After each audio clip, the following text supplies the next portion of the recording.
If that's Macintosh, yes. Or Windows, not. Well, Apple doesn't care about Windows. Yeah, we do care about Macintosh, though. Yeah. In a good way. You need to for it. Right. Not need to. We need to. All right, so thank you for coming. Obviously, we have less people by some reason today, but which meaning we have more pizza, which we have. And fortunately or unfortunately, I do not eat pizza, meaning you have extra pizza. So please go ahead to eat up. And thanks for showing Mr. Uncle Sato. Sponsor pizza. Yeah. And Alex. Alex. Yeah. Alex.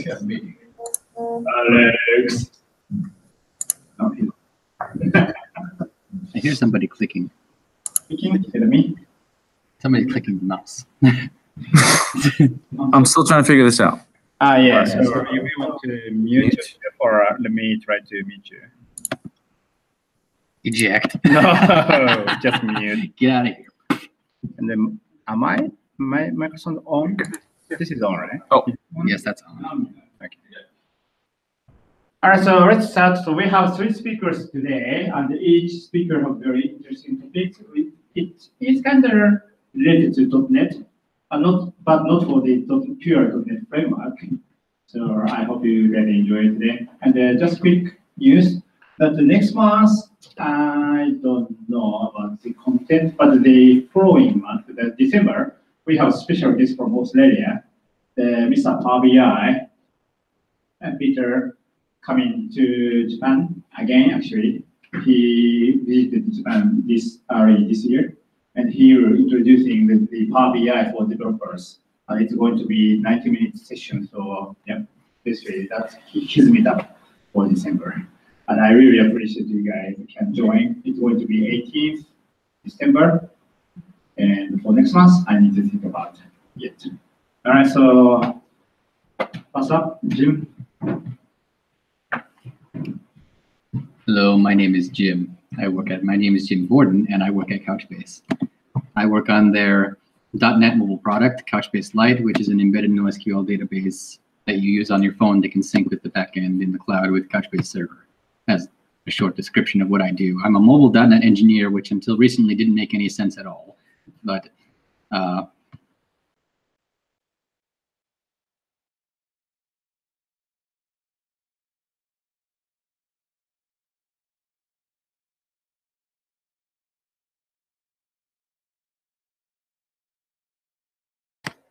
okay. Oh, that's just showing my. Oh, I have to share my screen, don't I? Yeah, please.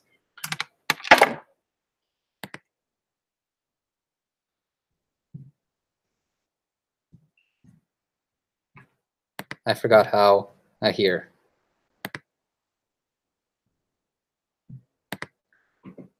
Let's get some screenception going. If you just follow me down this path here, we'll begin talking about my topic today, which is do not trust the iOS simulator.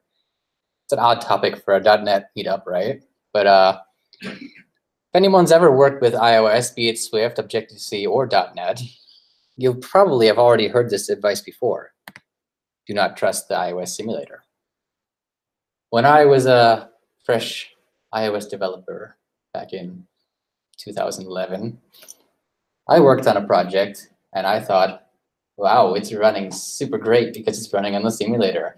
I put it on the device, and it ran at about 3 frames per second. It was a game, so it became a slideshow.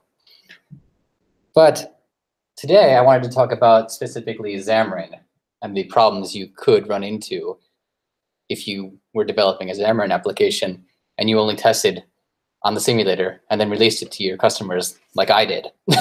So these are contrived scenarios, but they are based on the same bugs that I ran into in the field. So let's start with this. Way back in the day, I developed a plugin system. I was very proud of this plugin system. It was all set up nicely, and it's really tiny. Wait. Oh, that's a weird thing to do.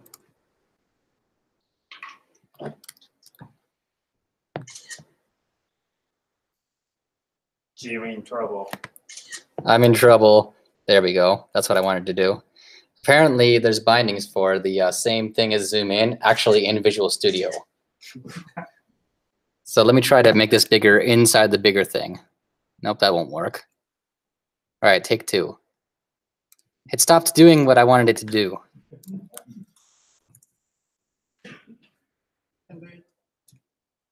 There, that'll be good enough. Okay, click out of there. There, I've figured it out now. So this one can do it too. But for example, I have this program called It's a Trap. And I have a trap interface for an interface which I call iHeisenbug. And iHeisenbug does one thing, it shouts. And so this is my plugin. And I have an implementation for this plugin here in a different assembly. So when I call shout, it's going to shout, it's a trap.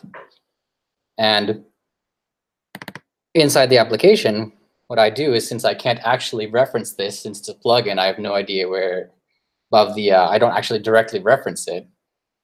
I load up the DLL that I've downloaded. I load it into an assembly and I get the type out of it, create it, and then I call the shout method on it because it's an interface, and that's what interfaces are for, right?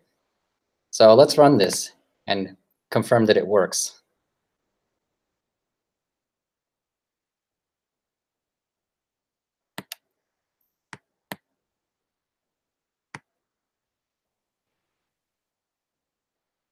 Maybe I should have started the simulator first.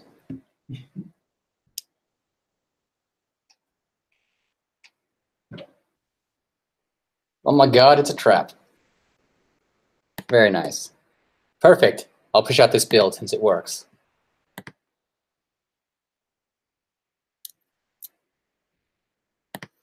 This is actually my iPhone that I'm holding up here. You can see how it moves around when I sort of jiggle it like that. So someone downloads this application. Oh boy, what do I get to do? Let's put it on Jim's iPhone 6s Plus.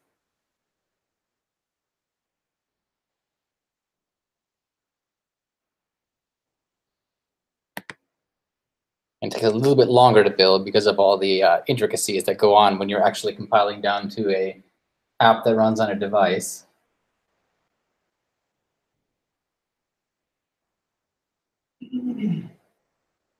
Let's see what's going on here. Well, oh my goodness. What happened? Look at all that. Well, this is a lot of stuff to go through, but you'll see the key part is here. What is this? Failed to load AOT module, blah, blah, blah, blah, blah. It's a trap, trap.dll.so in AOT only mode. Wow. Well, what has happened here is that Xamarin iOS is an ahead-of-time compiled platform, which means that it has to compile everything down into machine code first before you get it onto the device and run it. But since the compiler and the tool chain didn't know about this plugin DLL, it didn't ahead of time compile it. So why did it work on the simulator? Well, the simulator doesn't care. The simulator doesn't do anything. It's just a Mac application with a fancy front end. That's all it is. So it can do just-in-time compilation, very unrepresentative of the device. So you'll get a nice crash out in the field when you had a perfectly working application in the simulator. And the only way to fix that is to re-architect it. All right, let's put that scenario aside. How about this one?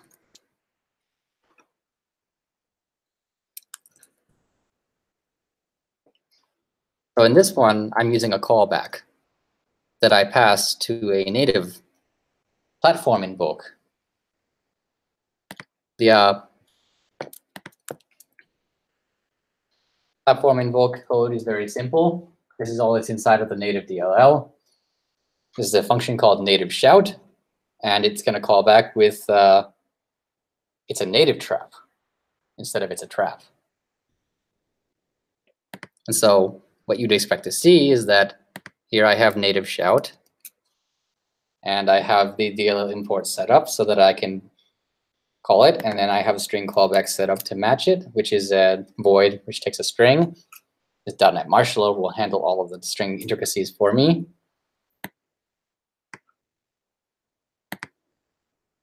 Let's test it to make sure it works.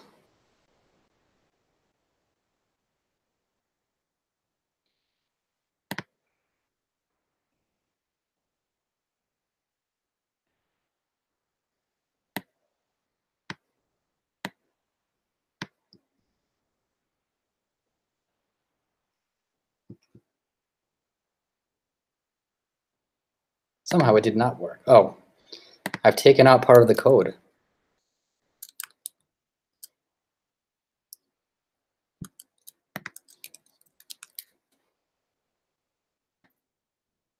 This needs to be in there. I don't know how it got removed. All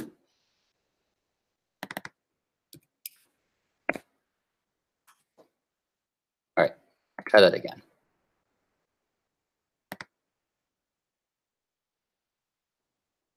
So this is good. We're debugging on the simulator, and we get the message, oh my God, it's a native trap. Perfect. It's tested. QE approved. Let's send it out to the device.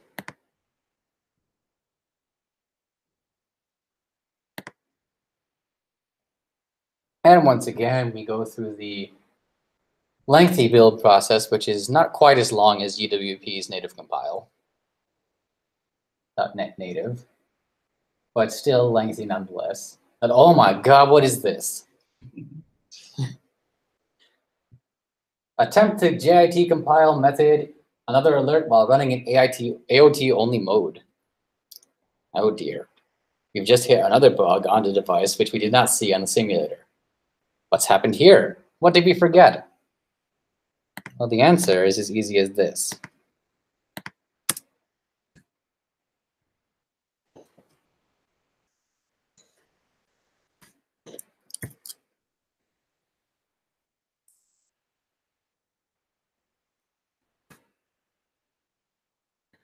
We forgot to mark it as a callback. And there's no way you can scan for this. Yay. So if you forget one of them, you're not going to be getting your callbacks on the device, but you will be getting them on the simulator. Why is that? Once again, the simulator is just a fancy Mac application with a nice front end that is able to run code compiled for Cocoa Touch instead of Cocoa. And so when it gets this callback, it can compile as it needs to the glue between the unmanaged and managed layers. The end result is that it just in time compiles the method between this one and the alerts that's in the native code. But on the device, when it tries to do that, it sees that it's not allowed to do that, and it throws an exception. Excellent. So if we run this like this,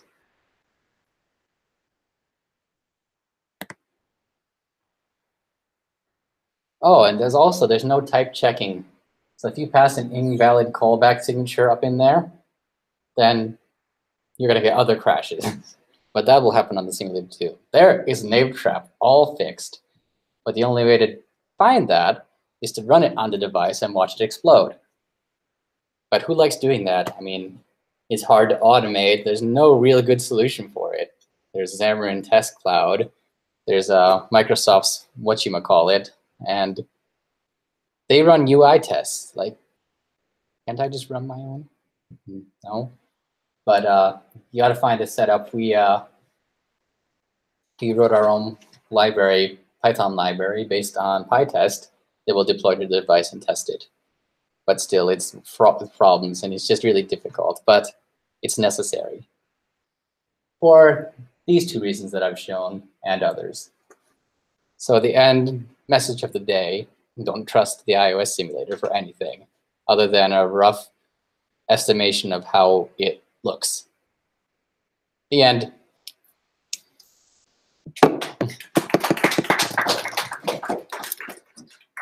Well, first, before any questions, does anybody actually develop for Xamarin? Besides Ken? Oh, Ken and Ken. All right. So my talk was entirely pointless, but it was fun anyway. Any questions, I guess?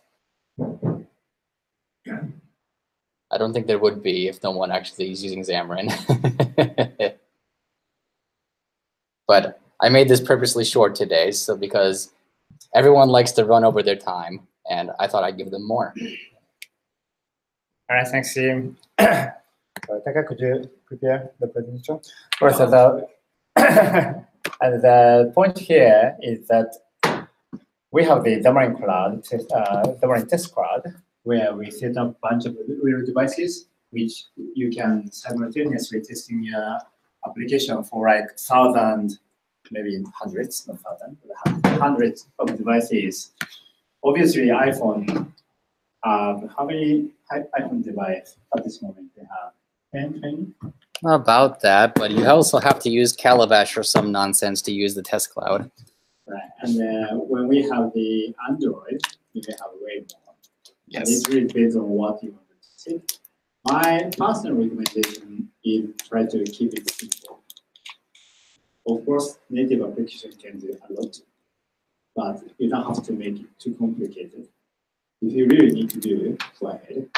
Otherwise, keep it simple. All right, thanks, Jim. It was interesting, and I really hope you can do the same for Android. Okay? Android doesn't have the exact same problem. That's me. Yeah, that's it.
Okay, now she'll be working. We're good? I'm muted on my PC and this thing. But you cannot mute your microphone for the PC. Okay. All right. We have remote people? Maybe. But it's going to be recorded. Wow. Oh, that's embarrassing. Yeah. That's embarrassing.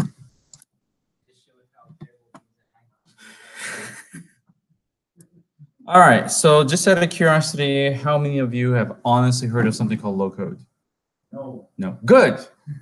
So that's partly why I'm here. And I'm guaranteed to get some kind of pushback, but so I kind of want to go from top to bottom without going too deep. So how do I, oh, okay. So really quickly, I know it's not about me, but I was a developer. Okay, let me skip this part.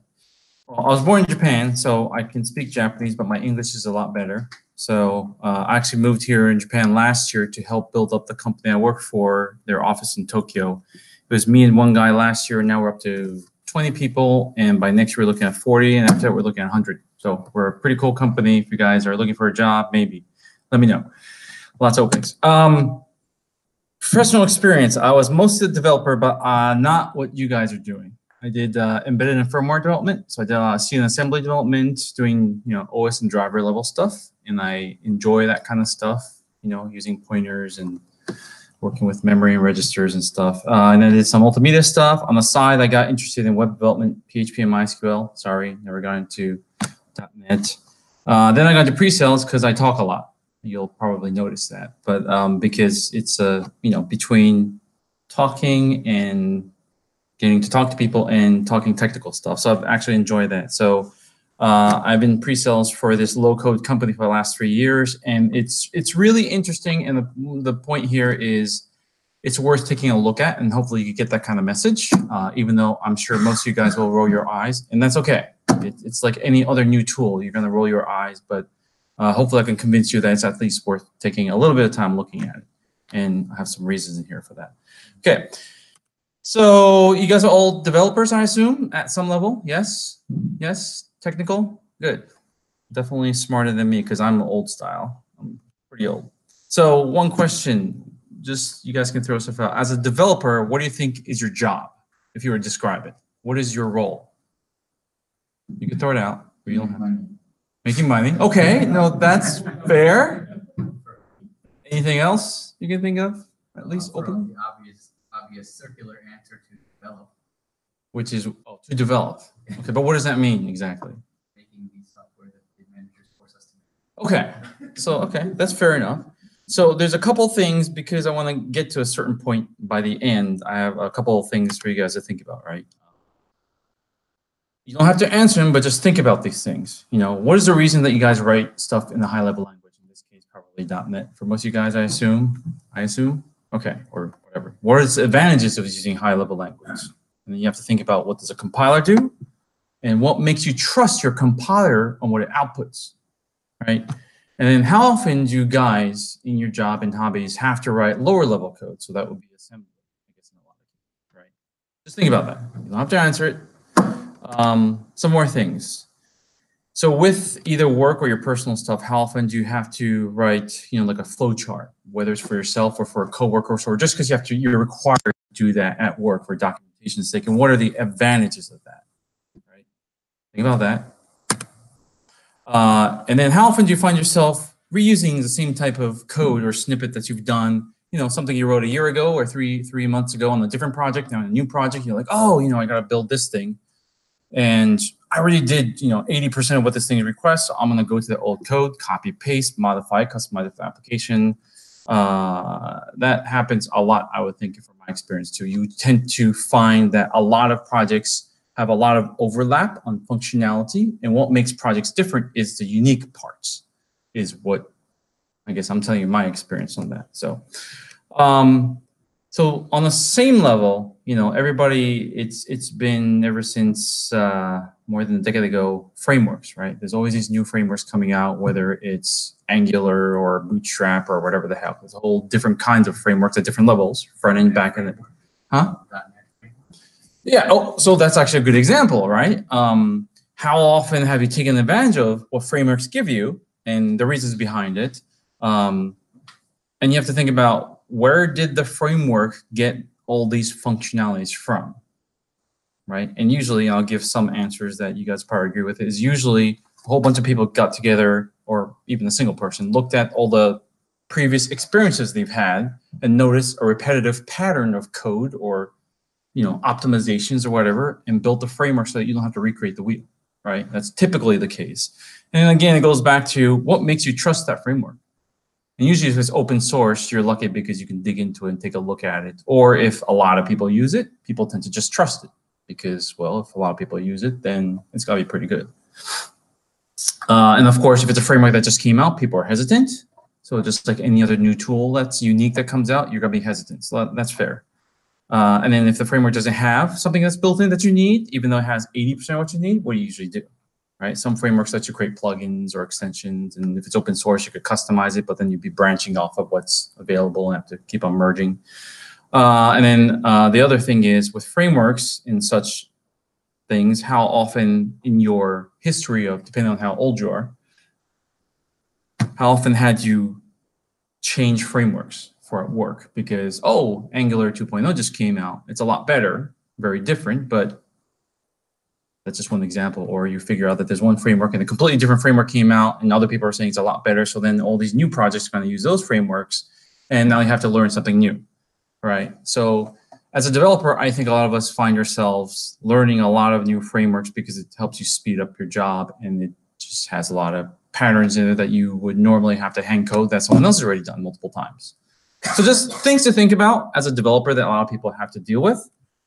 So now I'm going to step back, and as a developer, or maybe even a product manager, you have to think about the problems out there that we as developers in development projects have, right? And this is, I'm trying to avoid the salesy stuff, I promise you, because I know you guys are developers. I've been there. You don't want to hear that crap.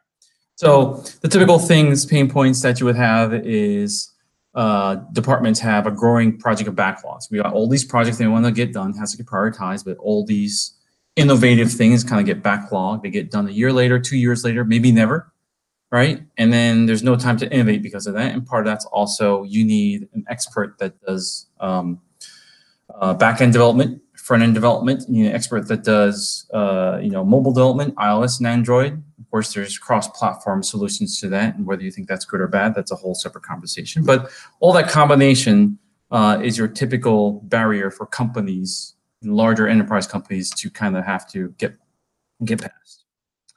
And it gets worse because if you look at the chain of things, that if you're old as me, you look at things in companies more and more now that we've got mobile devices and everybody has faster PCs, better PCs, laptops. You got more application requests on the project side. And now you have to support all the different platforms, right? Tablet, phone, different iOS, different Android versions, laptops, maybe even TV, Apple TV. And then you have more data. You got big data now coming in. You got normal RDBS systems, relational databases, different kinds of data sources coming from different locations, and then different technologies mean different frameworks that come in for different kinds of projects. You have to think about that. And then from the endpoint of either customers or your company, they want changes. They want this new feature. They want that new feature. They want all this. So you multiply all that across, and companies are overwhelmed. It's hard to catch up. Right, so this is the problem that as developers of employers, not necessarily your personal projects, but our employers are kind of trying to get over, right? And so this is largely subjective, yeah. If you're diehard, hard hand coding developer, then you might think, oh, this is not true. Well, that's fine. I'm not here to argue that. Everybody's got their own opinions, but there's plenty of people that believe that the way we currently write code and develop is expensive, slow, hard to change, and limited by resources. So some of them might be true, some of them might not be. But the whole point of it is there's some serious pain points in the development methodology, especially if you look over time and the demand's also growing, right? So there's multiple solutions that have come up since the old days, and I'll go through a couple of them. You guys are probably recognize them. So one thing is code generators. You guys are probably at some point touched something called a code generator, I assume. And some of them can be just frameworks that create, CRUD capabilities just from very click, and then from there you hand code. So it's very, very fast to start a project from scratch. But traditionally you're slow because you have to go to hand coding, even though you automate all this code generation, and then you have to do hand coding. So same thing as hand coding after the initial process, right? And then there's these RAD tools. I'm looking at you guys. Typically, what I get from developers is if you're old enough to recognize what used to happen about 20 years ago with RAD tools, these are the kind of faces that you would make. Because you just roll your eyes and you're like, oh, yeah, those things sucked. I've dealt with them 20, 30 years ago. It's kind of like code generators on tools, but they had a lot of issues, which are, well, they were fast to develop with to make prototypes, just like code generators. And similarly, you could do it very iteratively and do it at development at the same time because they were just fast. But the problem is you have these limits. A lot of them are template-based, which are usually low quality. Some of them you could even customize, and some of them you can, but it was complicated. Most common thing to hear is lack of expressiveness and no extensibility. So whatever the RAD tool can do, is that's it. You're kind of stuck. And some of them are proprietary, so you're kind of stuck with that tool. If you ever want to do anything else, you can't, or you go to a different tool. So that's the kind of thing that, especially the lack of expressiveness and no extensibility, and then the templates being low quality is probably the most common thing that I've heard over the last 5 years talking to customers. So that's the old RAD tools that people are used to. And the problem is, my job, I go for my company, I'm a developer background, but as what you call a pre-sales guy, I go around with the salespeople and try to keep them on track to try to be honest and don't lie, which is really hard, right, for salespeople. So I hate being called a salesperson. It's funny because people are like, oh, so you're in sales? I'm like, no, don't say that, because no, I'm not one of those people. Because with a development background, you know what's true and what's false, and you don't want to lie about it, right? So what I've had to do over the last 3, 4, 5 years of doing some pre-sales is try to be honest. And the thing is, when people hear low code and you start developing, you start describing it, people put it on parallel with RAD tools. There's a lot of similarities. So this is primarily about talking about what's different and why I think, as someone who's done 14.5 years of development, I mean, when I learned about it, I was absolutely blown away. And you have to realize, I'm not here to sell anything because you guys are developers and you guys aren't going to buy this. And I'm cool with that. But just you can play with it. It's really cool. And if you're at work and it's something that comes up, you would know about it. So then it would make me happy. So this thing called low code, right? I want to start with an analogy. So it goes back to the first 4 questions I had. So talking about why high level languages, right?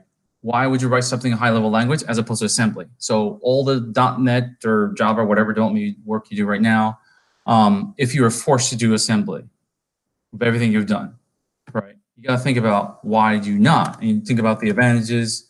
Obviously, you hide complexities. You abstract the underlying technology, so you don't have to know assembly. You don't have to know the hardware information, the memory locations and the registries.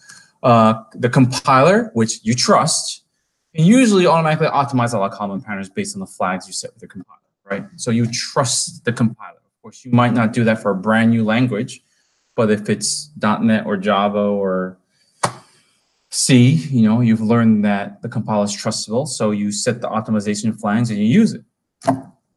Obviously, high-level language is easier to understand, which means easier to maintain. So you can hand your code to somebody else, and it's easier for them to understand and pick up the project that they haven't been on and start running with it, as opposed to if it was assembly. That would be a nightmare, which also means less bugs, because imagine someone trying to go in and fix your assembly code versus a high-level language, right? It's easier to figure out, oh, that's where I need to go fix something. That's where the new functionality has to go in. And so in a sense, it's self-documenting. It's more human readable and therefore easier knowledge transfer. And it's easy for someone else to understand the code, and also for new developers and project members, it's easier to understand. So, and because of that, it's faster to develop and change at a higher level language. And I kind of mentioned this earlier, with a higher level language, you don't have to know assembly. But you could, with a higher level language, insert assembly code if you really wanted to, right? At least with C, I was able to do inline assembly within the C source code, and I assume in .NET and all that you could, I think. Okay, no? But is there a way to do that? I assume.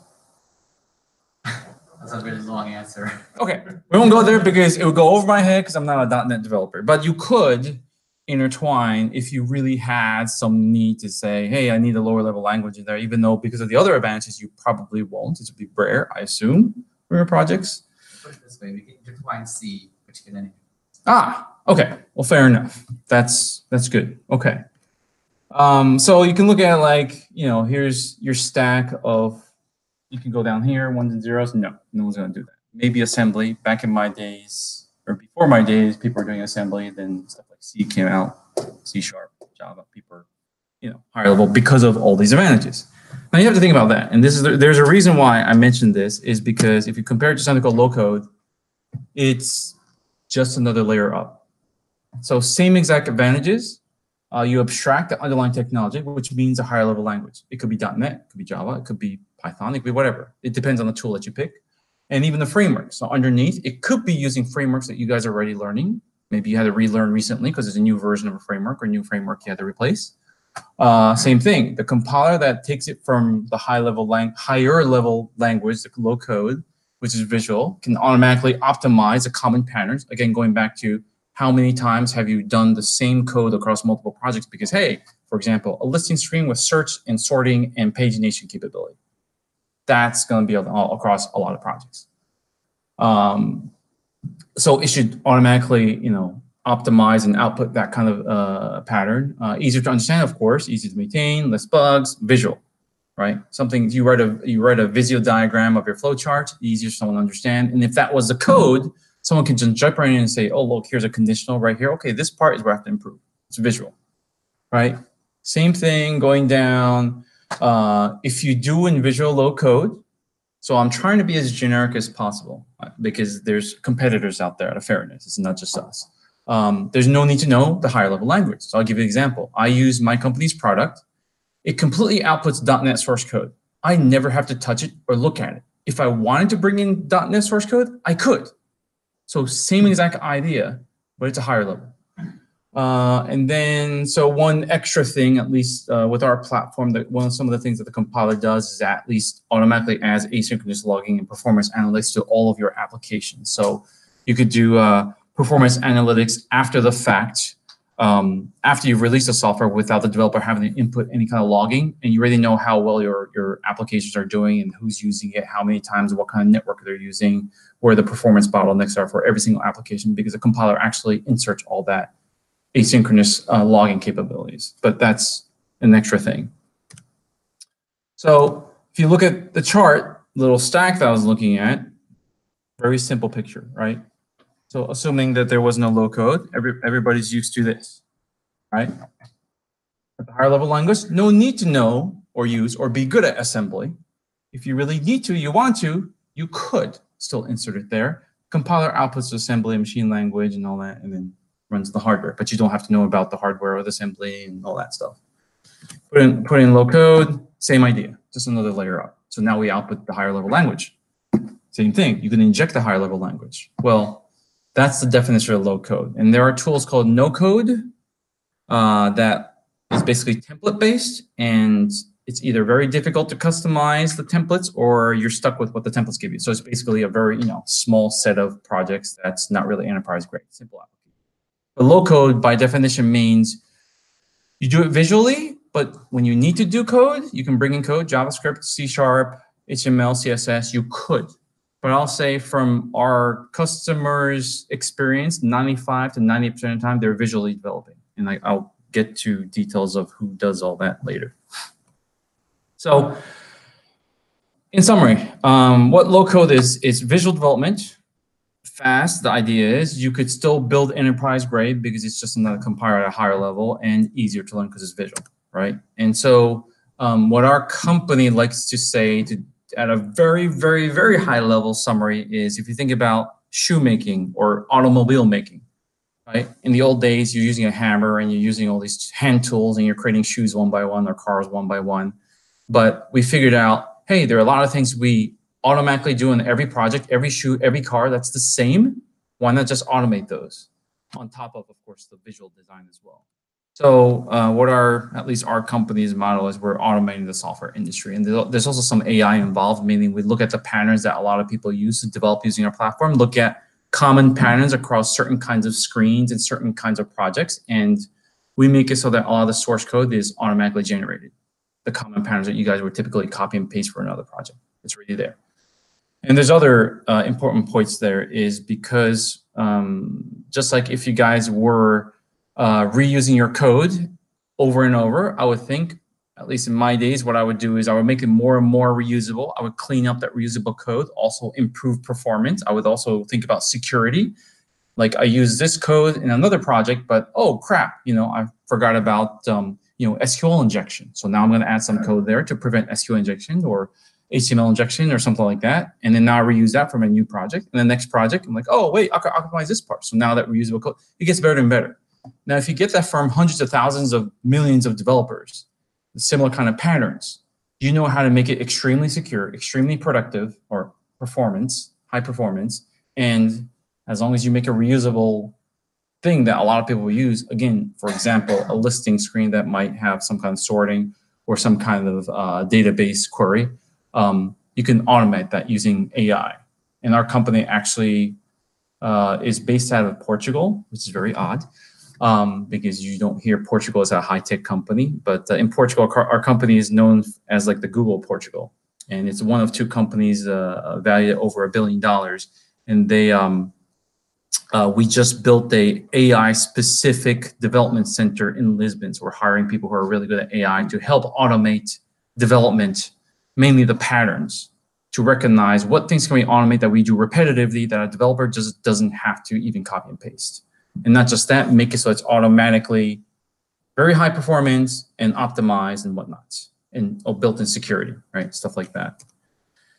So just some quotes from some of our customers. And this goes back to my question of what's your job as a developer? I like what he says, right? Your job is to build working software to make people's lives better. It's not about hand coding. As a developer, your job is to create applications. Right? So if your argument is hand coding, then you're going to be hand coding for the rest of your life, which is fine. You will still need it at some point. But companies are needing to move faster and develop faster. Another article from 2 years ago. So this is the same argument. It's talking about how when you use a low-code kind of tool, and you shouldn't be afraid because of the fact that you could still consider yourself a competent software developer without knowing assembly.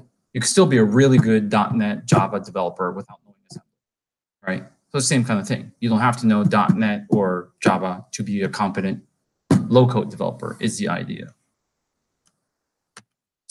Another comment from the CEO of GitHub from a year ago. He also said, programming isn't about typing, it's about thinking. He's looking more like AI though. He's totally looking at a lot more automation, which of course, which us and our competitors are looking at, is automating a lot of the repetitive tasks that developers have to do. His idea is fastest road to making coding easier is to automate a lot of the stuff that we repetitively do and focus on the strategy and design of the software. Again, goal is to create working software, not necessarily hand coding. So what kind of things can you use for? Now I have to use some samples. So I have to use some of our actual customers and what they can use it for. So our customers are using it in these kind of red locations, meaning everywhere. Why? Because we output normal source code. If you can do it in source code, you can do it. So our platform right now outputs specifically .NET, JavaScript, HTML5, CSS, all those kind of things. Even for mobile, we actually use Cordova and React.js. We actually use React, the non-native React, for specific reasons, which I can get into later if someone wants to ask. But visually, you design everything visually, and you click a button, outputs all the source code. You never have to use it. You don't have to look at it. You don't have to understand it. You don't have to touch it. You don't have to modify it because everything is done visually. But we've got companies that have done core systems. We got one company that built a system, one of the largest shipping tanker management company in the world had built the thing to manage all their tankers and companies coming in, and they manage liquids and chemicals and the portal for that. The largest FedEx competitor in Mexico uses our product to build mobile applications and their backend system. So front end, like portals, mobile applications, backend systems, batch processing, which is common in Japan like crazy, mission critical core systems, and of course we can integrate to pretty much anything. We don't have a problem integrating to anything. Why? Because you can use source code too if you need to. If you can integrate with source code, you can integrate. If you can integrate with web services, you could do it literally within a minute, consume and expose web service APIs with our platform. So these are just some of the brand name customers to show that we're not just we don't just get small companies. We have over 1,000 customers worldwide. I'm in Japan, so largest Japanese customers, if you care, is like Toyota, Honda, Yodobashi,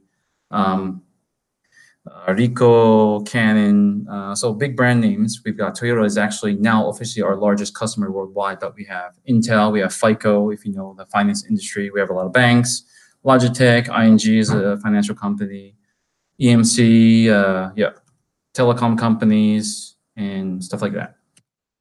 So out of fairness, I could sit here and say how great something is, right? And that's why people hate salespeople. And that's why it's hard to convince people. So I cut all that out. And just to say, just again, to try to be more convincing, this sounds all good to be true. You have to look at the analysts. So in the development world, we have analysts in the US, Forrester and Gartner, or at least worldwide, is very, very well known.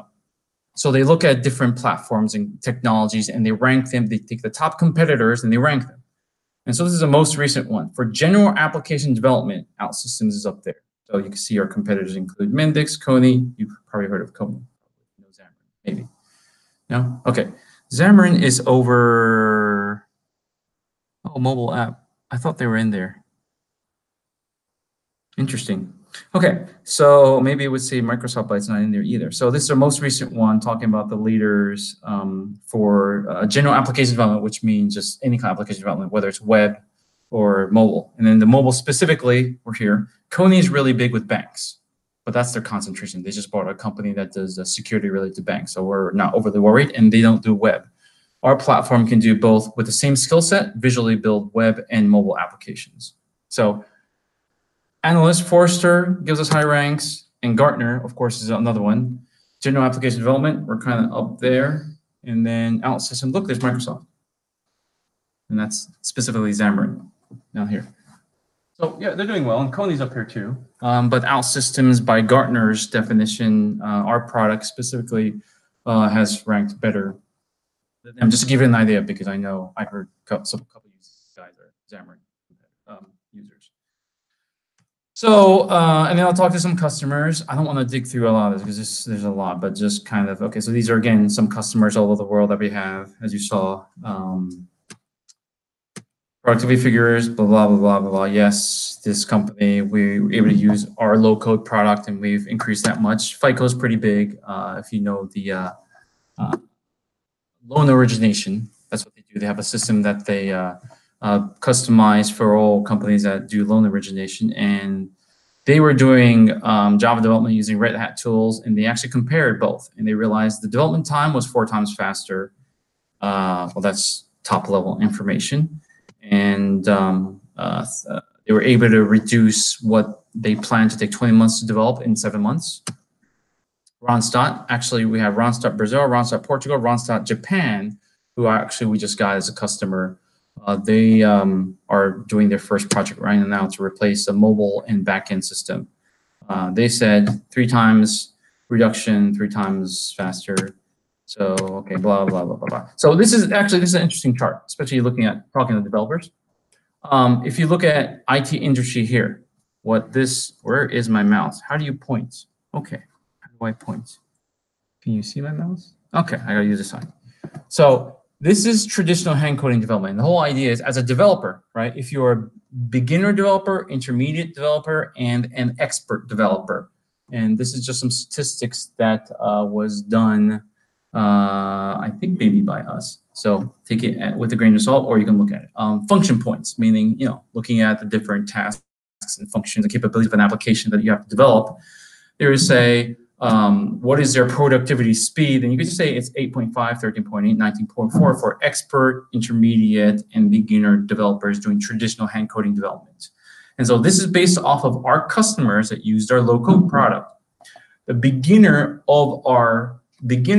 that started using our product we're able to develop in the same amount of time a function point of 71, median people to 120, and the experts were able to do 180. The whole point of this is you can take expert hand coding developers and who starts using our product, that right itself is a 3.5 times productivity increase, and that's actual numbers from our customers.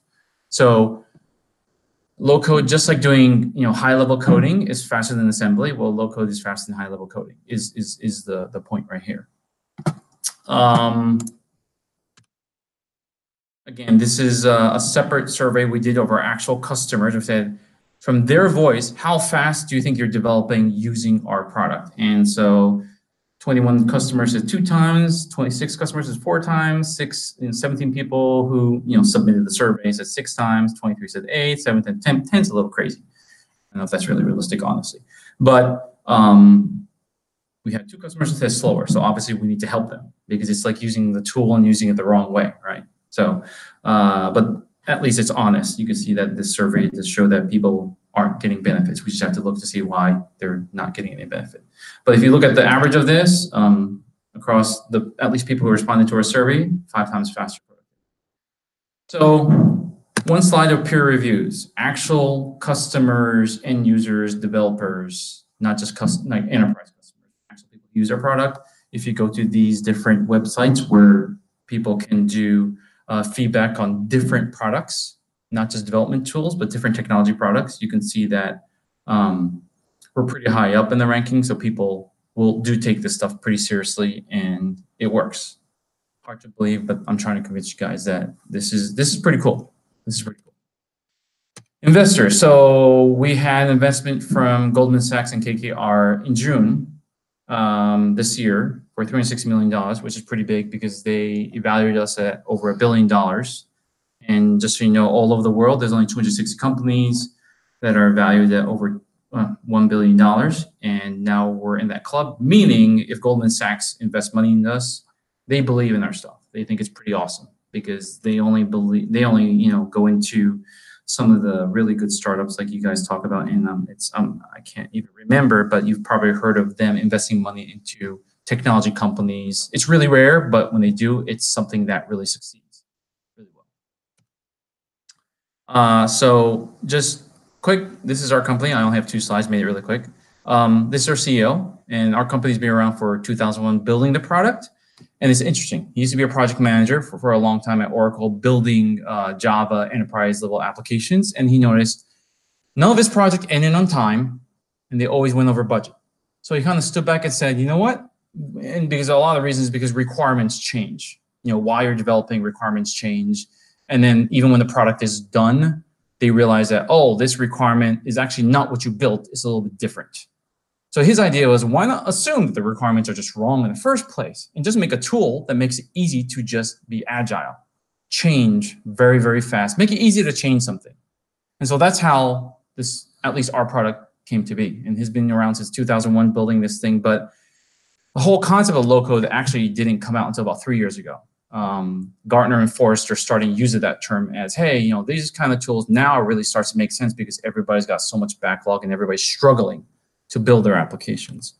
And so just our company, we're global. Again, Tokyo, we just built the office last year, but we have over 1,000 employees, in Japan 20, but over 1,000 customers. In Japan, we have about 100 customers. Oh my God, you guys are probably like this maybe. So I kept it short. So if you know infrastructure, I don't know if you guys care. A lot of developers don't care. I didn't care about infrastructure when I was a developer. I just wanted to develop apps, right? I just need a development environment. But the neat thing is, so this is the architecture of at least the product of the company I work for. The only difference between you doing .NET development is what you see bottom right called deployment controller server. So the main job of that is to take something visual you've written and output source code, high-level source code. Everything else, it runs on IIS. You could do multiple front-end servers, multiple application servers. You could use a load balancer. I mean, you could use standard infrastructure technology, nothing proprietary. So that's what's kind of neat. We don't use anything proprietary. Everything we output, just like as if you had hand-coded everything, just faster. So that's actually one of the little unique parts of us. It's obviously because we use standard technology and infrastructure. You could do normal scalability, like horizontal scalability, vertical scalability, load balancing, blah blah blah blah blah blah blah. Some of the things, like I said, advantages of just like what a compiler does with low code, at least with our platform, at different stages of your development, we actually do all this for you performance-wise. So again, I kind of put a note up there. If you don't believe that our kind of high-level thing can output optimized source code, then you're saying you guys don't believe your compiler that you're using for your C# projects. So we actually do a lot of stuff automatically. Performance and security also, like forms and everything. We actually, everything you visually design, and when you press the button, all the source code already has SQL injection prevention, JavaScript, C# injection prevention. It actually optimizes your connection pools to the database, blah, blah, blah. Lots of stuff. So here's where I go. So how do we have competitors? Like I said, you saw the little charts. How do the low-code offerings differ? And I'll just run through all these. So if you're actually going to pick a tool, right, whether it's my product or you Google low-code tools and you look at all the other products, a lot of it's going to be similar or different in some places. So limitation functionality based on deployment. So for example, Salesforce is our competitor. Their product only works on the cloud. So again, this is specifically for enterprise stuff. You guys don't care if you want to do personal projects, but where you can put your environments, and then the language. What do you output your source code after you do it visually? UI widgets, so that's actually a big deal. Some of them look ugly, some of them look great, some of them you can't even customize. And then how easy is it to connect to external systems?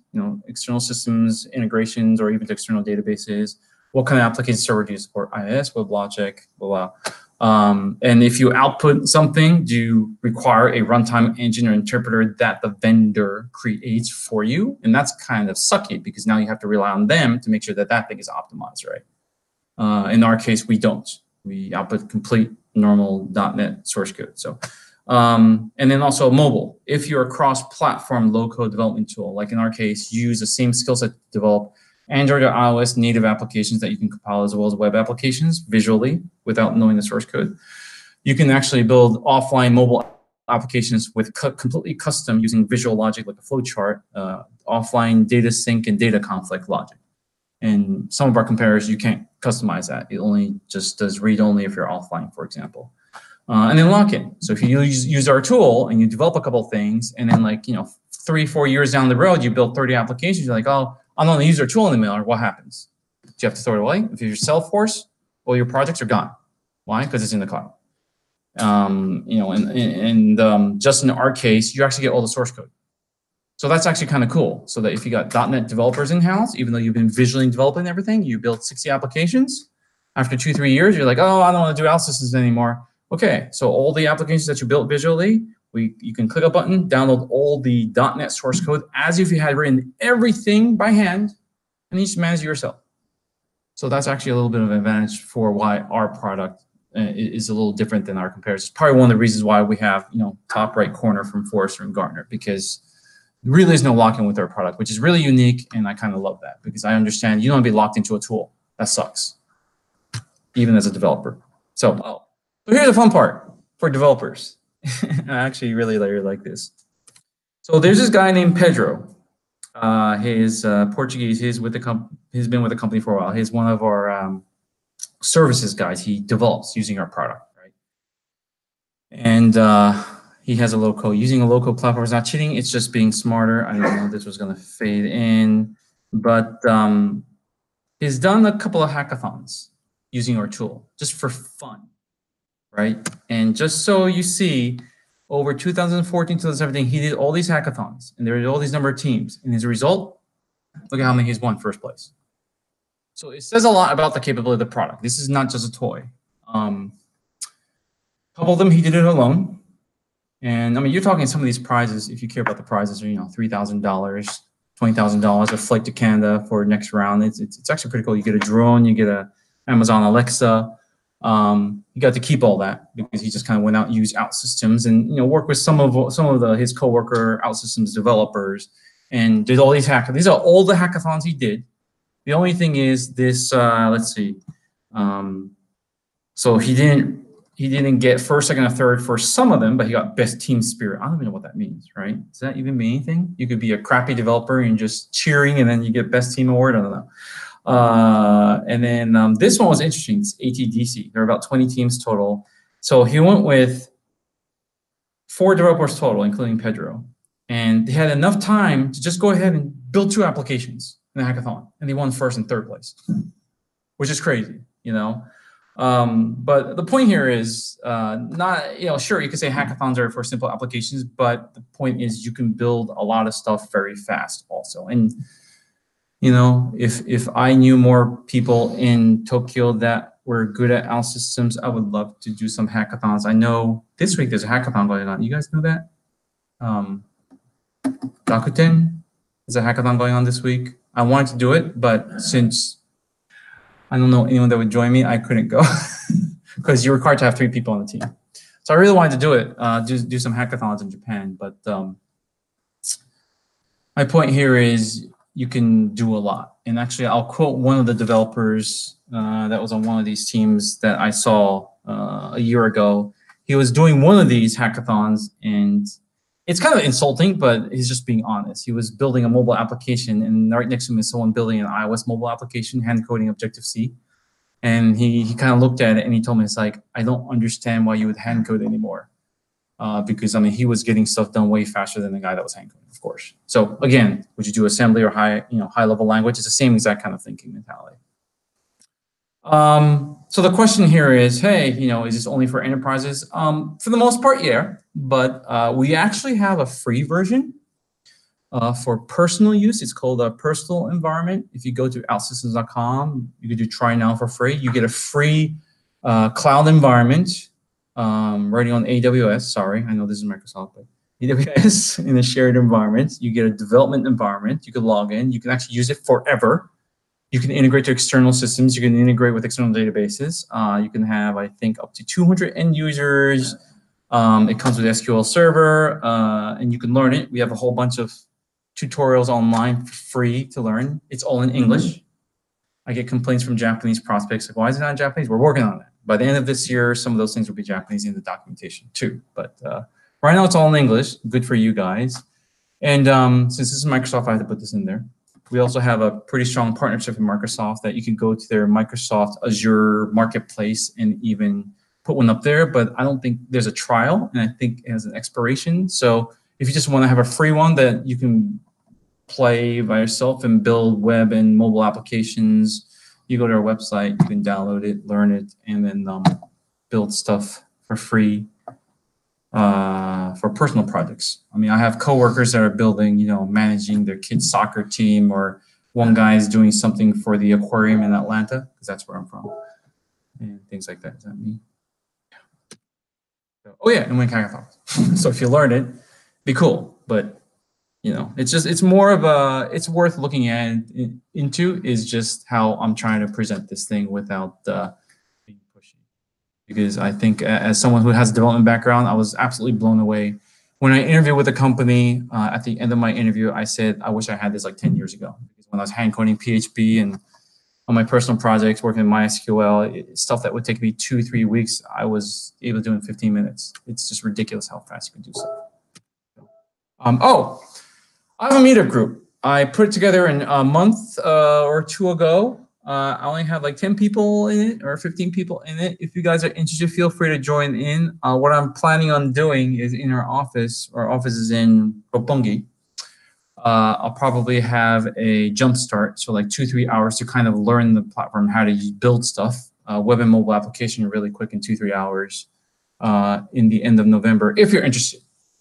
And again, if you guys are still, you know, wanting to figure out how to do .NET code and bring that in, I can even show that to you later or at that time if you want. So feel free to join if you want to. And any questions? I didn't show anything because I figured that can be done later or something. Yes. Yeah, first of all, very nice project.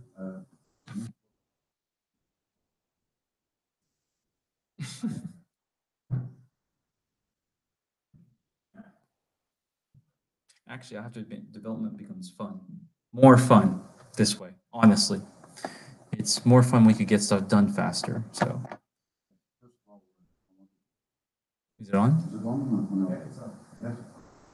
I want to say it looks very nice, the product. I myself am from Holland. Okay. And I saw you have many Dutch companies as your client, and I actually work a lot for these companies. Okay, cool. But I never seen your product there, and nor did they speak about it. So I'm wondering, because you also your customers do the benchmark. Mhm. So I'm wondering, what did they base that benchmark on? So I can tell you it's a combination of what they were expecting things to be based on like what they've done in a previous project or a project that they're trying to replace. Like even if you look at like some of our customers that took like years to build something in a traditional hand coding, technology plus some frameworks, and then they become a customer and it's like, we need to replace it because it's so legacy, it's become very hard to maintain because it's code everywhere. And then you look at that and they replace it in a few months, for example. I mean, I think it's those kind of things. And then I'll even say one of our partners in Japan did a test with Toyota, one of our biggest customers, and actually did the parallel on the side, kind of did a little project on the side, and they were able to prove that, well, okay, actually this is that's a different thing. That was a waterfall versus agile test, so never mind. They were just trying to prove that agile is better, especially with this tool. But yeah, that's really a lot about what would have taken. So it's either estimating what would it take based on previous experience to do something and then do it with our platform and then calculate that, or actual replacement of an existing product and how long did that take versus how long it took before. That's where all those numbers come from. That seems like a nice product. I will definitely do it. Yep, sure. Anything? I know it was probably long, wasn't it? I don't know.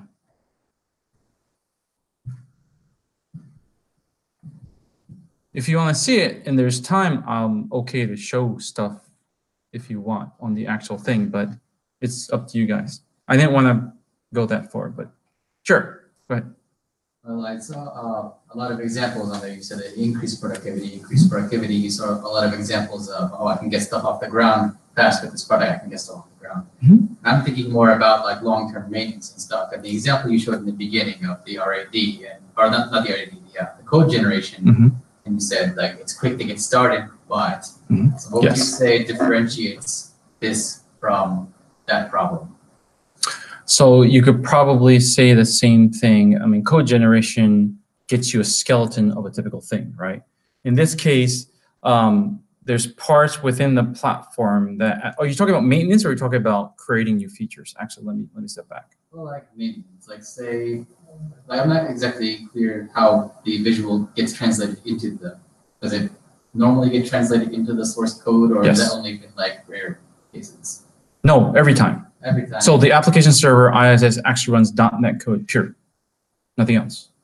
So, like say I find like something that I want to tweak inside of the .NET code, then I go and I generate the project again. Would it overwrite that change that I made? So, okay, so what you're saying, let me just make sure I'm understanding this right. So you use a product and you visually design something. And the way it works, you push a button and on the server side, it compiles out that visual design you've done into source code. And then that gets pushed to the application server IIS. You're saying if you want to tweak that source code that's output, yes, it would get overwritten. Next time someone does on the visual part, like create a new button or add a new business logic, you push a button, the new source code gets overwritten, and that gets pushed to the, so the whole point is what you design visually on the platform, you never have to look at it or modify it. If you need to bring in source code, there is a way to do that. So for example, let's say you had a DLL of a library that you've purchased from somewhere that has a license, therefore you need to reuse it because it's something complex, right? You can actually wrap that. We have a separate tool that comes with the platform that lets you wrap it and then becomes a visual reusable, like within the flowchart, like a little circle. And you set parameters, input, output parameters. And so someone like myself that doesn't know .NET can reuse that. And when you push the green button, source code comes out. That literal source code or in the .NET library, when you push that button, is part of that source code. Does that make sense? Yeah, it sounds like a Apache 9.5 almost. The web interface and the inputs and the outputs. And but say like somebody made a mistake inside of one of those visual things, it's outputting garbage. Like, Okay. How could I fix that? Then you fix the visual part. You fix the ones that come with, like, ship with the product. They're like, one is shipped with a different product, or they all come from somewhere else? So I guess it depends on what you're trying to fix. You're talking about something that came with a product that was broken? Yeah, no, not broken, but like not quite whatever. Oh, okay. So can you give me like a more specific example, like a UI widget or something that you drag and drop that doesn't look the way you want it to look, for example, or? Well, I would say like maybe it's slightly underperforming or something like that. Okay. And I had an idea of how to fix the code that output. If you wanted to, you could write your own code and use that as an input-output kind of visual block if you wanted to. Now, out of fairness, at least we don't have that kind of problem, but if you wanted to, you could. I can't see a lot of cases where that would be possible because so going back to that concept of, you think of all the developers and all the across all you guys and other .NET developers, right? And all the projects you guys built, there's going to be a pattern of common things you guys are going to be building across projects. So look at our product as, hey, we know all these patterns that people are typically building. And let's make sure, hey, this guy did a really good optimization. This guy wrote in the best way to do security. Let's combine all this, make it reasonable that everybody can use. And that's actually the source code that we output. So 99% of cases, you probably don't have to worry about, especially in Japan, they're worried about that before they buy our stuff. So if you actually have a product installed on premises, you can look at the source code that gets output. We actually have a third-party company 2 years ago that looked at the source code we output, and they gave a report on maintainability, how well it's optimized, and how secure the code is. So that's, but you could do what you're talking about if you really, really need to get that one because it's low code. You could bring in source code. You could bring in JavaScript. You could tweak the HTML. You could tweak the CSS. You could, yeah, you could if you wanted to. Very cool. And I have to say that as a developer, I don't disagree with what you're doing. And even though they said like way back in the early days of engineering, all the bridges fell down. And then what did they do? They made interchangeable parts. And now everything works well. Yeah. I'm taking a lot of time, so. No. It's a good question. It's a really good question. Any other question? No.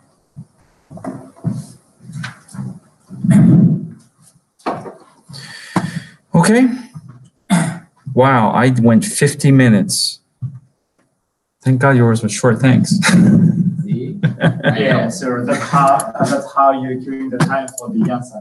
So, no, Okay. so do you have any other question? No?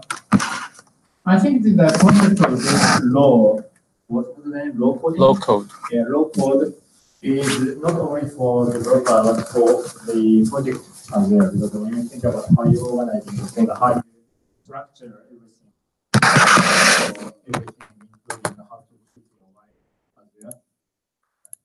What? What? Right? Did I say that?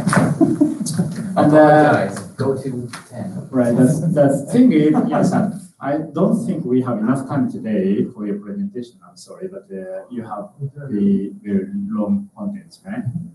And I don't want to waste your effort. Do you mind if you do that next month? No, I feel bad.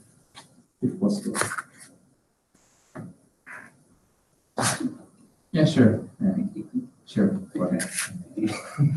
15 minutes. Sorry. No worries. You guys It's should have okay. said too long and All right. cut me off. I would have been okay. Sorry, I did not have time to test how long it was going to be. No worries.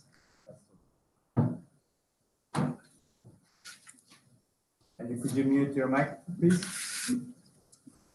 And Yan-san, please unmute your mic and share your screen. By the way, when we talking about the Rakuten Hackathon week, I actually give the presentation on the beginning of the presentation. How to use Azure for Hackathon. That's me, isn't it?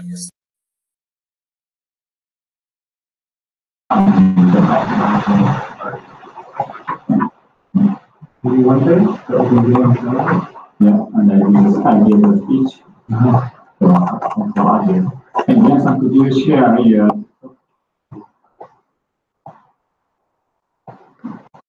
So if you are interested in how to use Azure specific for hackathon, then you don't have to study everything. Bring back to the upper left. Left, I don't know. Left, right, left. To the left. Right. To the left. To the left. Oh, so cute.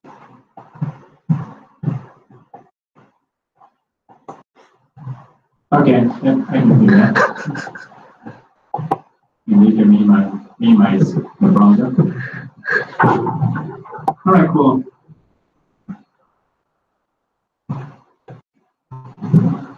Go ahead.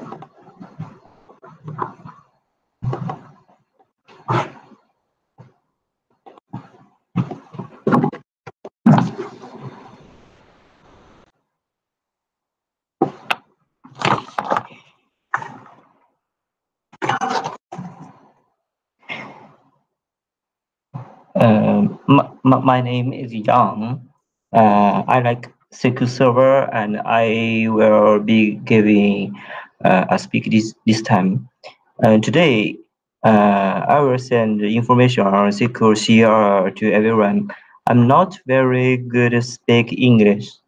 I can speak Chinese and Japanese. Sorry, a little English. But I will tell you about SQL CLR as much as possible while doing the demonstration program. Okay. Now, before this session, I will see you one demonstration.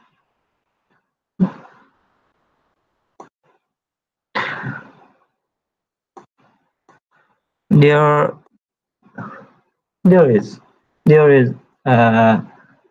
.NET echo bot sample. I will write.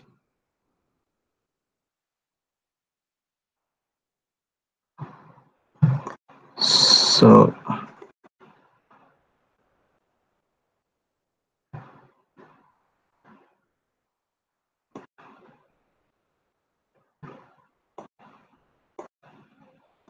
sorry. Here, connect. Hey. Oh, sorry, Japanese. So this is send. If you send a picture. Yes, please. Oh, send a picture. For example, here, 22 years old, and yeah. Yeah. So this is the .NET framework using C# code. So this session is SQL CLR, how to use the .NET assembly with T-SQL. I will explain it. So.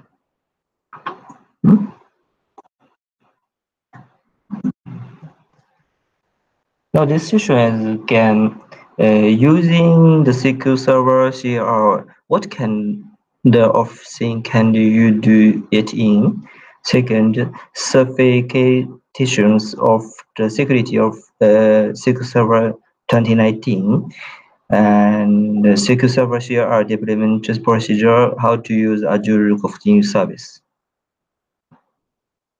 So what is the SQL Server CLR? The compare the program using the .NET framework code and create the DIO assembly. So make the created DIO assembly required as external reference by SQL Server so that it can be called with T-SQL code. So now, what can do it? Enable processing that can do that cannot it realize it on SQL Server. For example, can access file system, access internet web API, and so on. Reinstall external assembly DDR in SQL Server. First, you can use the C# or Visual Basic VB source code, then compile it, create DLL, reinstall SQL Server.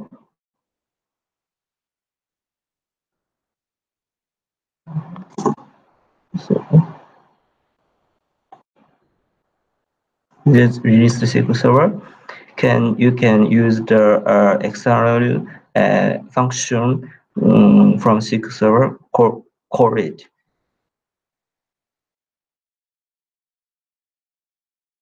What can be is create with SQL Server CLR, can store the procedure, trigger, user defined type, defined function,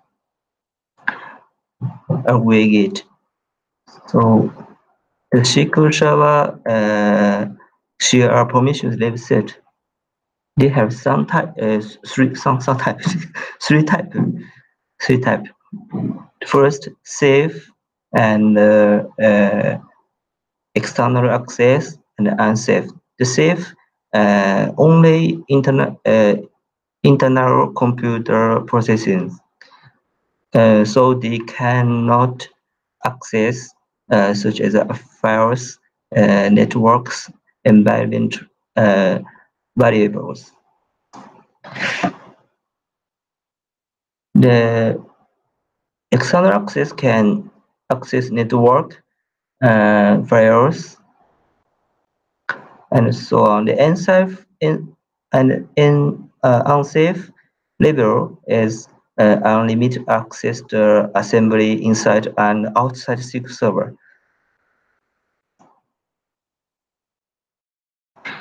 How to change SQL Server CLR permission level set? Use the SSMS and or Azure Data Studio. Do you know Azure Data Studio? No. Do you know SQL Operation Studio? SQL Operation Studio is renamed Azure Data Studio. 3. Use a Video Studio, select permission level, deploy it to SQL Server. Now, I have a demo, overview the demo. I have first use C#.NET SQL Server CLR code, then access Azure Cooking Service, Face API, create DLL, reinstall DLL into SQL Server database. So I can use the T-SQL Server select asterisk from SQL CLR image URL. I will get the image human face information. Yeah. So you can use the selector, can get age, gender, face, some grass, no grass. Well, this is question. For this demo, which minimal SQL CLR permission level do you choose? A, safe. B, external access. C, unsafe. A, raise your hand. B, C. The answer is B. Can access external system resources such as file networks, environment variables, and registry. Now, in the SQL Server 2019, set the safe permission labels basically is default the CLR strict security option is enabled by default. So you can use this SQL confirm the security barrier. So the safe external access and safe SAN 3 type DIR cannot be registered the default in SQL Server 2019. So you must use the suffix and asymmetric key. It will be handled as unsafe. Now, next question. What is the registry condition of the SQL Server 2019 CLR assembly? A. Disable CLR strict security feature. B. Enable database truthful feature. C. Sign CLR assembly with the asymmetric key. D. Sim CLR assembly with the suffix key. E. Use the SPADD. Choose the assembly whitelist. A. The multi selection. Yeah. Or. So cool. Okay. The best answer is C and D. So the best answer is E. But Microsoft does not recommend the A and B. The security is low. Well, use to save our external access. Step 1, using suffix key or using asymmetric key. Step 2, create a login for key. 3, create a user for login. 4, create the assembly. 5, create a function, procedure, trigger, and so on. No, unsafe. Unsafe must alt database set truthfully on. So step 2, create assembly from the files permissions set unsafe. 3, get content binary for sys assembly files. 4, release the whitelist. 5, create function story. So this demo is I have 3 parameters. The parameter is face API URL and the face API key and our parse image URL to this CLR. Using TCL, variables declared the endpoint. So declared the endpoint options. So I passed the direct the parameter options the return phase attributes age.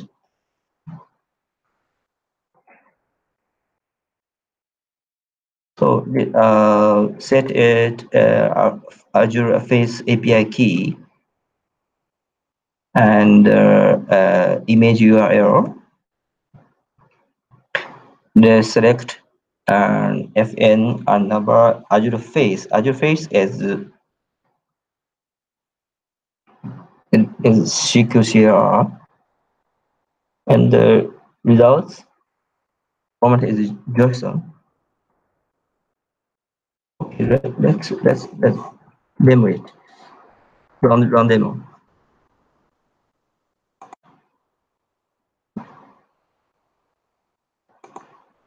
Yeah, you can use the files, new project,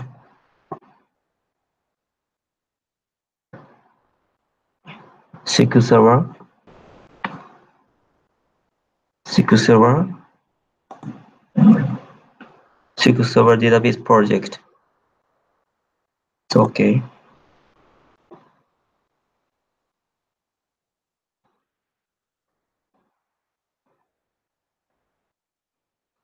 So the right click it,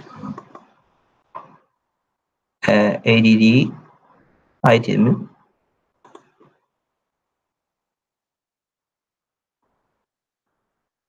Here is SQL Server. CLR. The function is SQL here. So I ちょっと待ってね。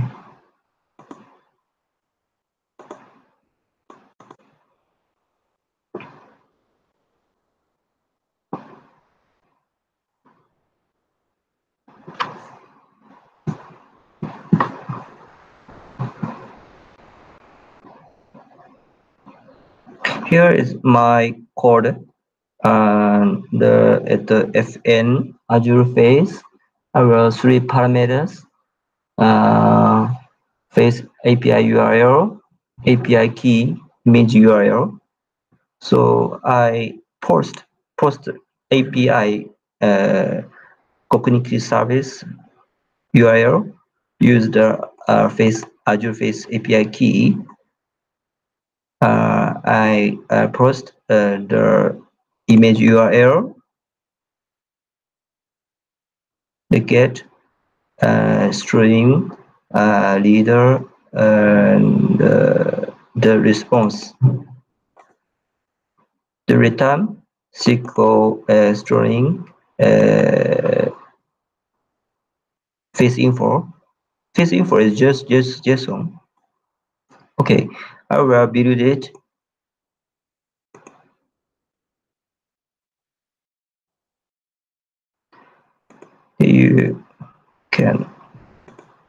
You see this is Azure Face DLL. I will use this DLL to release the SQL Server.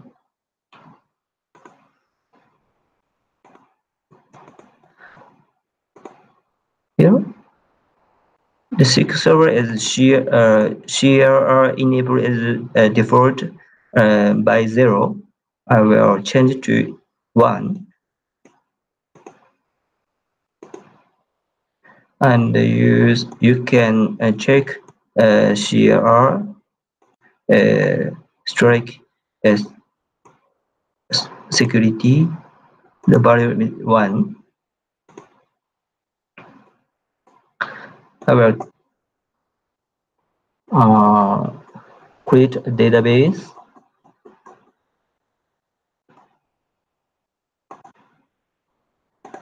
Yeah, refresh it. Yeah, database. So sorry, this key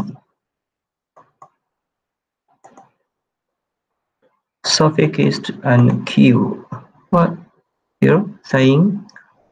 I used assembly sign key, and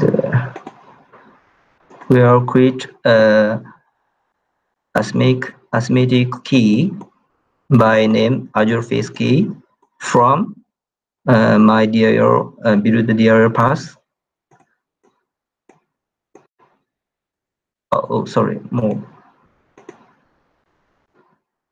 It exists, and then I check. Here is key, Azure key, and create login. So here I will delete it. Or create login.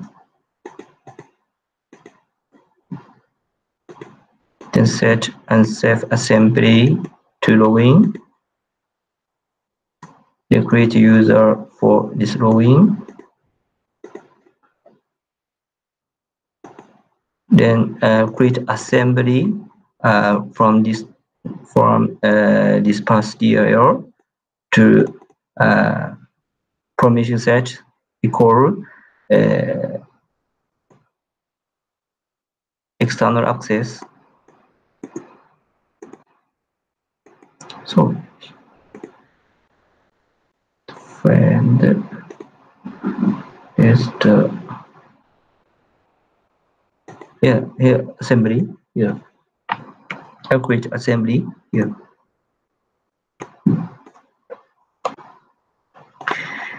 So change unsafe to external access to assembly.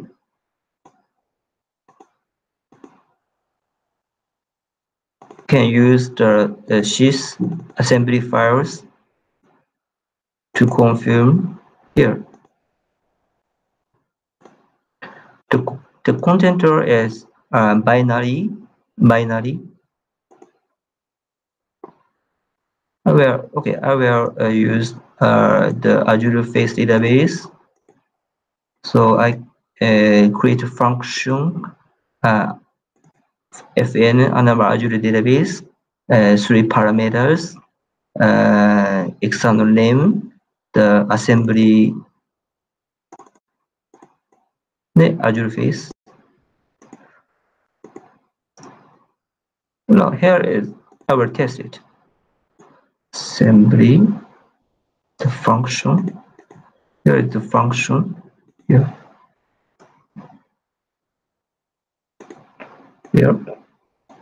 It's function, SQL function. There is my API key, and here is URL. This woman. I will put this woman face. Oh, so I will do. I'm just gonna say she's 107 years old. Sorry. Okay. Here is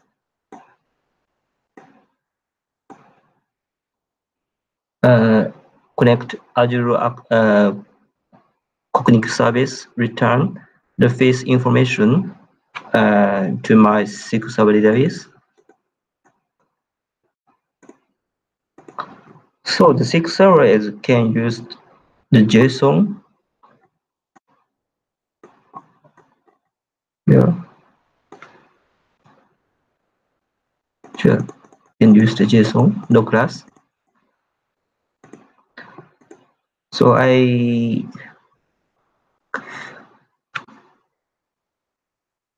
will use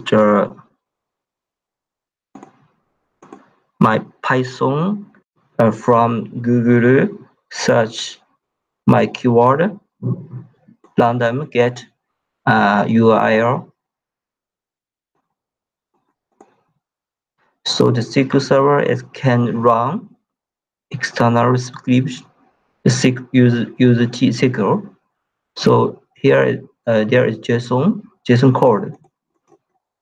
Right.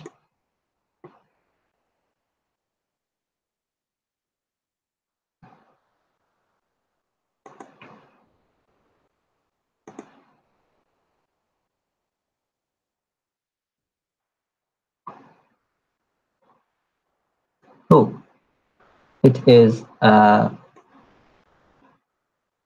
face picture URL here.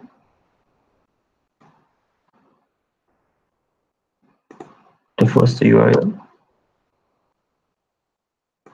the same one.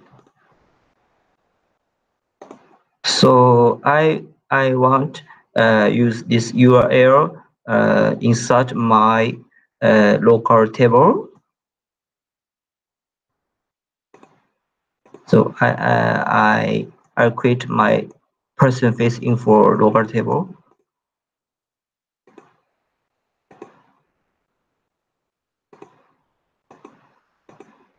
Then I create procedure from my JSON Python.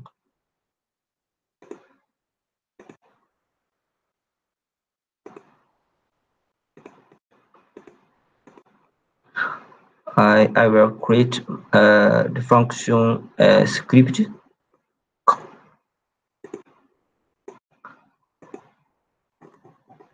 So use Azure Face. I will for firmware face model and pass these parameters. Execute my procedure. Output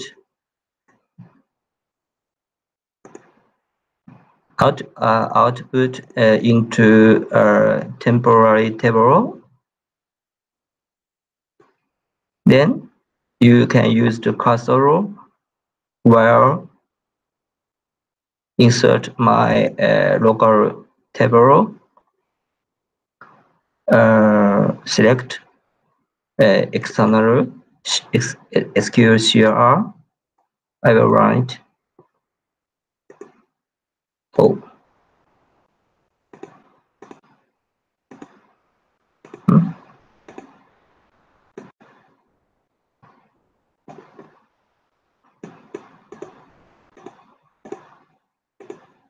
Oh, sorry.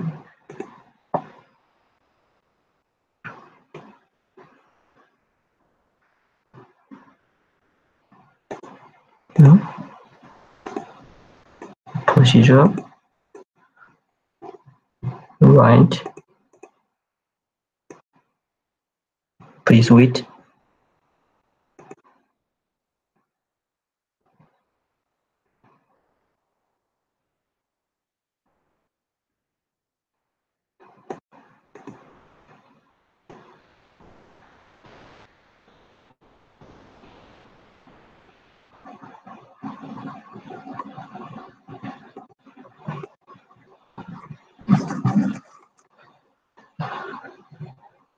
Yeah, it's all right.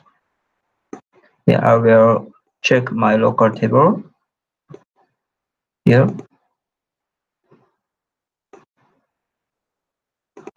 Here's the picture ID, the female, the age.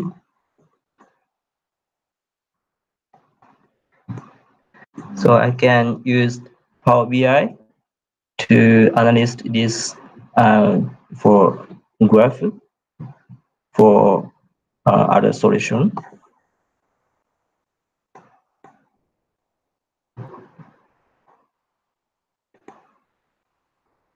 So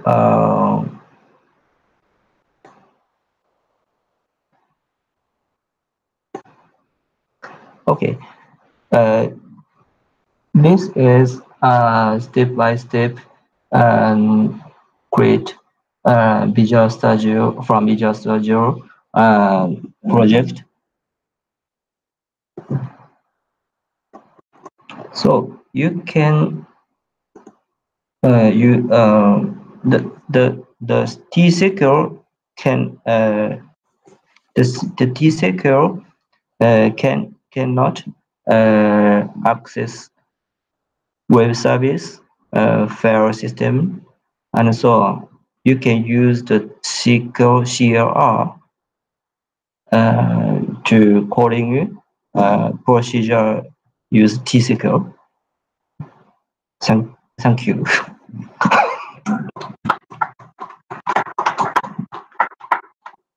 Any questions? For the people who do not know about Microsoft SQL, it is a Microsoft database solution, which was running more like 20 years, 25 years. And it was not built on performance before. And of course, we couldn't run any .NET code. That's why to do everything, usually data manipulation, you need to use T-SQL. T-SQL is a programming language for SQL Server. But since SQL 2005, CLR support. Right? Yeah. So since 2008, we start supporting .NET runtime. That's why you can compile everything with .NET. And even though Jan-san is showing a very cool demo, in real scenario, and this is kind of real, but in more real scenario for the enterprise, we are implementing CLR assembly for the speed purpose. So let's imagine when you enter some data, and when we need to validate like phone number, we want to use the regex, right, to validate everything. And when we compare the speed regex to T-SQL to .NET, .NET is way faster because it's compiled language, and it's .NET is more good at doing that. But data manipulation is actually T-SQL is faster. So you don't want to implement data manipulation part inside .NET Assembly. So you need to be careful which part you want to embed inside .NET Assembly versus T-SQL. Another thing is T-SQL, because it is not compiling the language, you can change it on the fly. Correctly start the procedure, you can just change it. But for the .NET, you have to compile, redeploy. So there is some deploy process. But still, this is interesting, and this is my first time. I mean, he is my first engineer to showing this capability by using cognitive science. It's really cool. So this, I believe, we can also develop on SQL, right? Maybe like insert into something to pick DevOps cycle. I don't know. So technically we can do everything, but as he said, there is some limitation of how much we have access to local resources. So that's the one thing you need to be careful. Any other feedback from Nathan? Is that everything? Yes. Okay. Any question? All right, thank you. That was cool.